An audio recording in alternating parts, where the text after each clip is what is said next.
Hello everybody. Today we are going to make a stuff sack.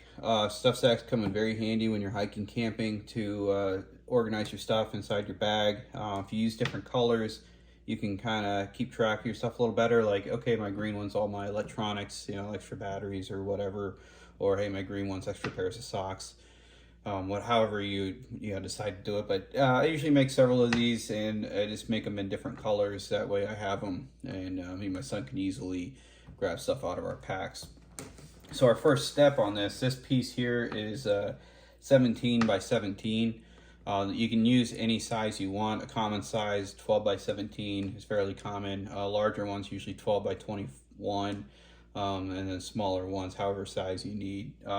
This is 17 by 17 just because that's what I had left in this fabric. There's different fabric types. This one is somewhat waterproof, and so I'm using this one just in case it rains or something like that. I don't use a lot of cotton. Sometimes the fabric does get kind of bunched up when you're sewing. It's just not something to worry about. It just is what it is. So we're gonna start off. First, make sure your right side or wrong side.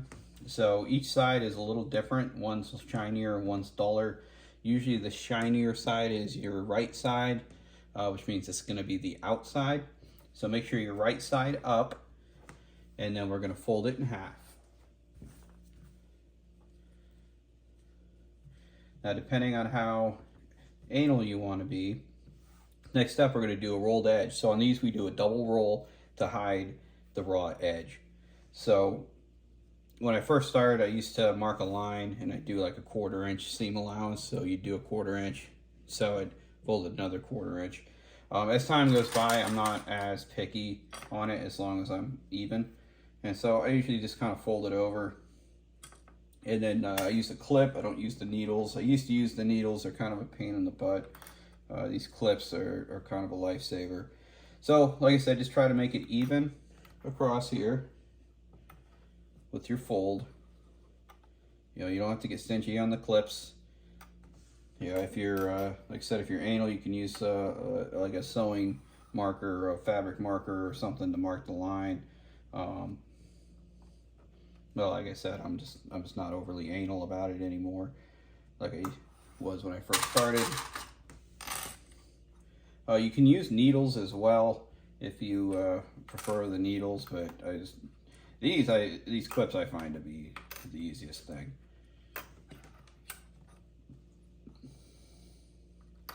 So with our edge pin, we're gonna go ahead and sew it. I'm gonna put the needle position in the middle,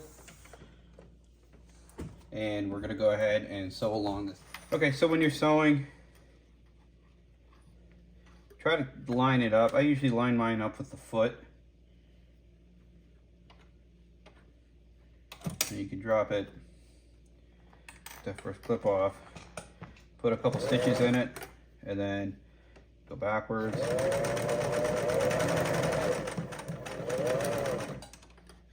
And then guide it. Try to keep it in a straight line the best you can. So that'll help with your fold later.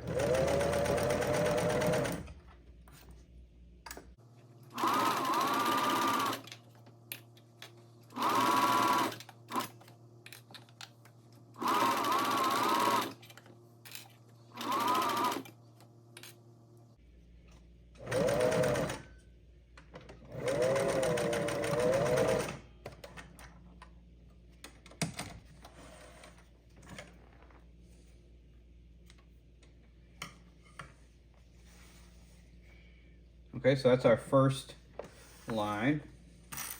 Go ahead and snip some of these edges off.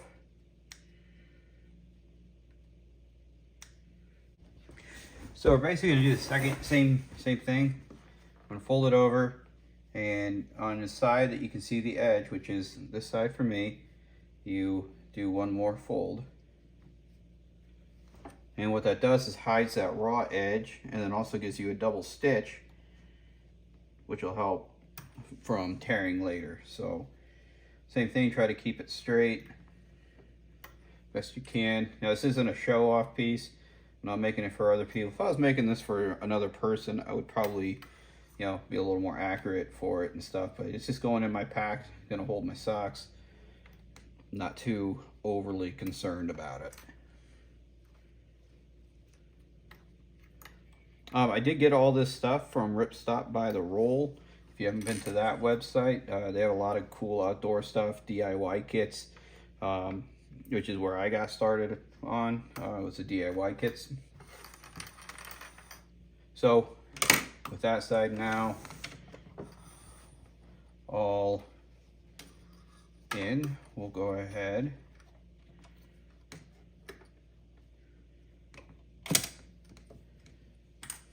and we'll do our second run here. Oops, got bunched up there, so we'll go and fix that. If you get a little bunched up, it's not a huge issue, just try to fix it. Keep on. So it's going to be the inside of the bag, so if you do, you know, kind of mess up a little bit, it's alright.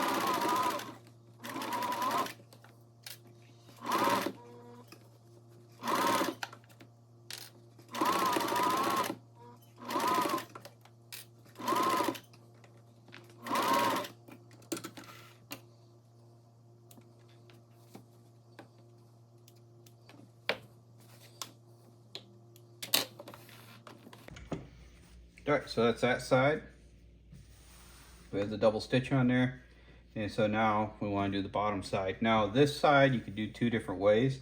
I've seen it where you keep this on the edge, and I've also seen people, when you have it marked like this, use some type of marking utensil. So let's say I use this white pen. You mark it on both sides. And fold it so that your seam ends up in the middle.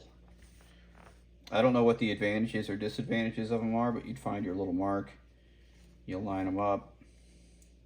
I'm sure there is a benefit, I just don't know what it is, but we'll go ahead and do it that way because I've seen that on different videos. So you line up your seam, like I said, with your white mark. You do it on both sides so that you're going to be even. And same thing, you give it a roll and put some clips on it. We're going to do the same thing. We're going to run a line of thread, stitching on this side, and then we'll do the same thing on the other side.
So we'll go ahead and put another row on there.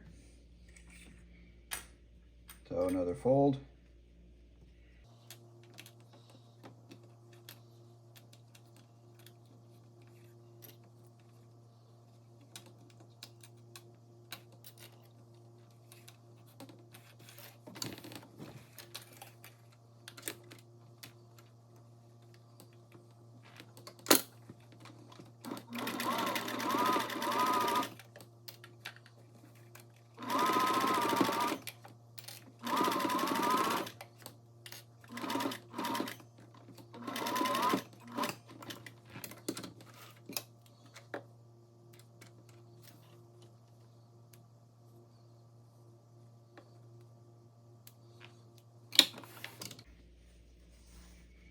Okay, so we got two ends all closed up.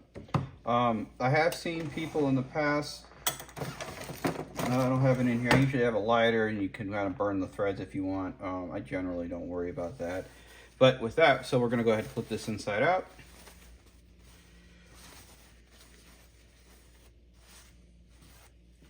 And this is what we have so far.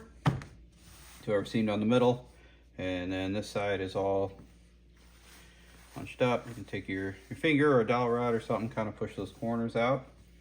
And so the last thing we have to do is put our channel on here to sink it. Then we'll be done with the sewing machine and we'll get the cord wrapped through. So same thing, we're going to line it up with the mark we made earlier, that little white mark. Now this one gets a little trickier because this is the outside. So you're going to fold it to the inside. This first one is just the initial fold. So you'll do a normal, just enough to get your thread on there, and try to keep it all the same. If you want to measure it, go ahead.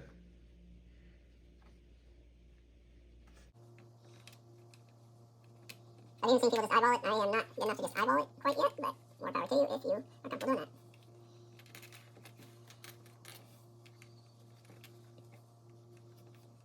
So just try to make it as close to the same all the way around as you can. Different fabric thicknesses make it harder or easier. Where this guy is, I usually try to put a clip right on that to hold it into place.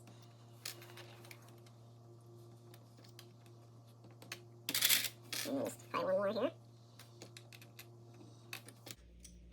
Okay, and then we're going to put a sew all the way around this, or a line all the way around it. So this can be a little trickier.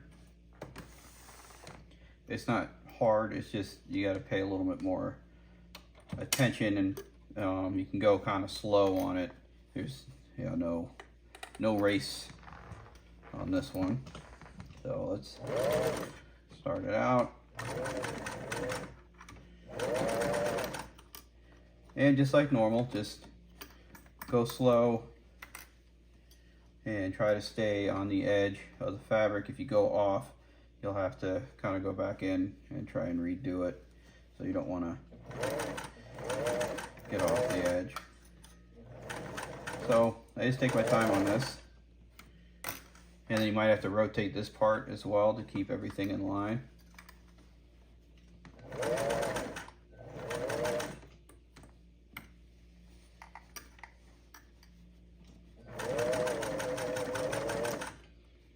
What's also nice about these stuff sacks is you can double them as pillows. If you have a bunch of clothes, you can stuff in one of these, and if you have a soft enough fabric, it's less gray, lay your head right on it.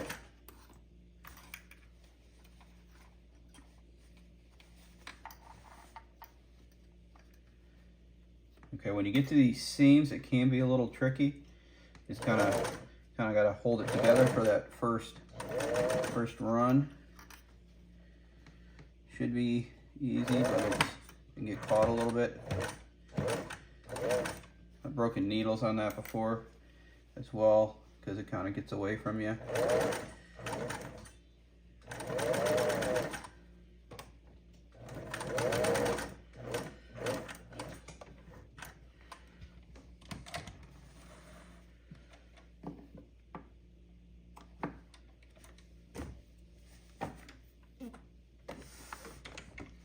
All right, so that was our first round with the just getting that raw edge sewn up. And so on this next round, couple of stragglers here. Now we're actually going to make the channel that our line is going to go in. So that is arbitrary as to the size. So I usually try to give myself plenty of room to feed that line in. So I'll go like, a quarter to a half an inch. And you do the same thing, you pin it around. And try to keep it consistent the best you can.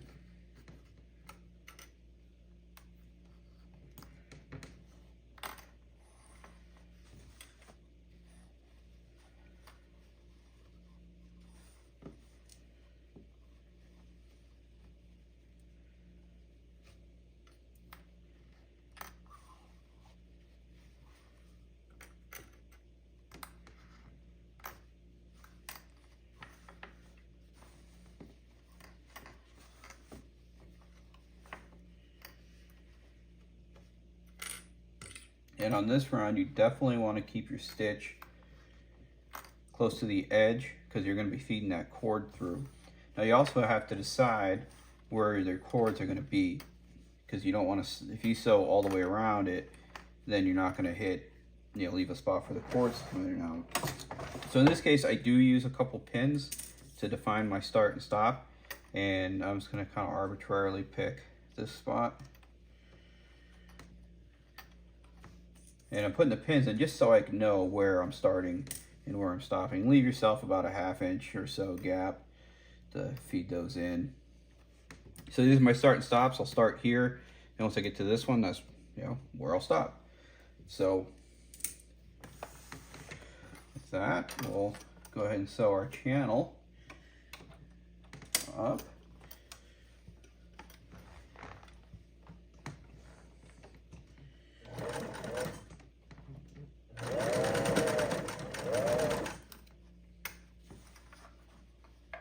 And again, take your time and make sure you're getting your stitches where you want them. There's no reason to speed through this.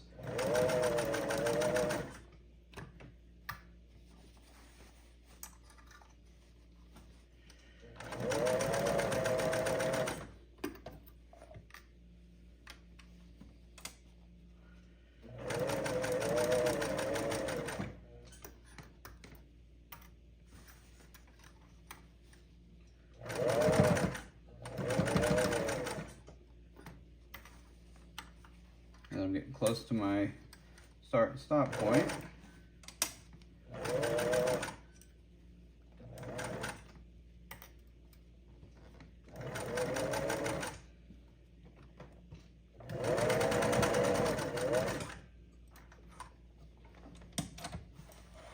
Pull that out,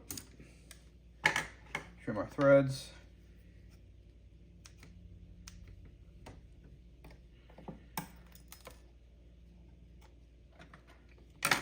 And our part with the sewing machine is done. So we can put these needles away.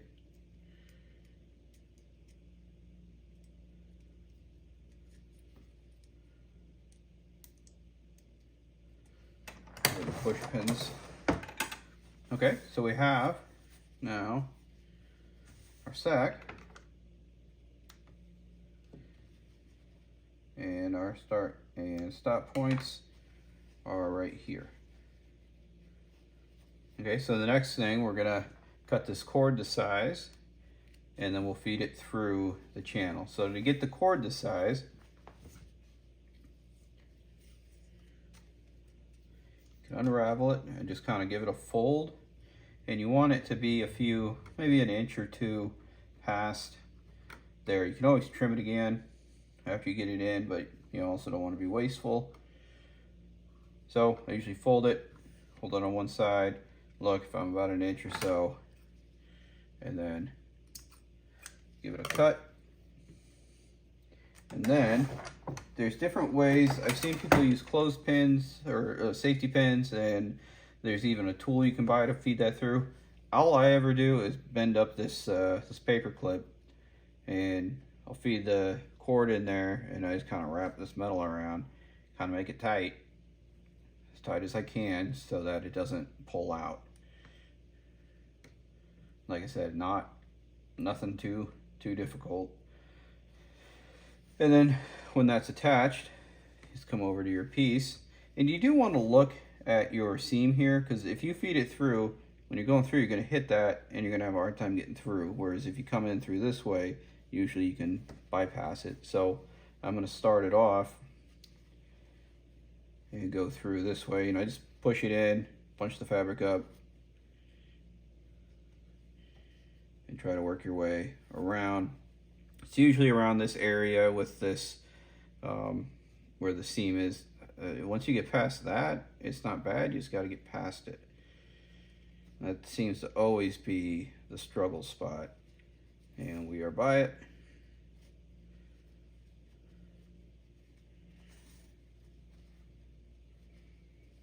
So hopefully you can see what I'm doing there. And there's our piece. Be able to pull it the rest of the way. I'm gonna unbend my paper clip, and we have pieces. Kind of put them together, open up your cinch, feed them both through, and then after that, to tie it off, I usually just, with the two together, kind of tie it in a knot.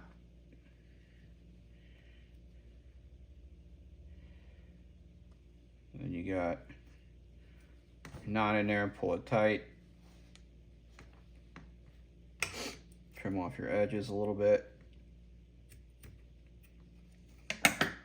And then I usually just want to melt them a little bit to ensure that it doesn't come undone. Doesn't have to be a lot, it's just enough so that that doesn't come undone.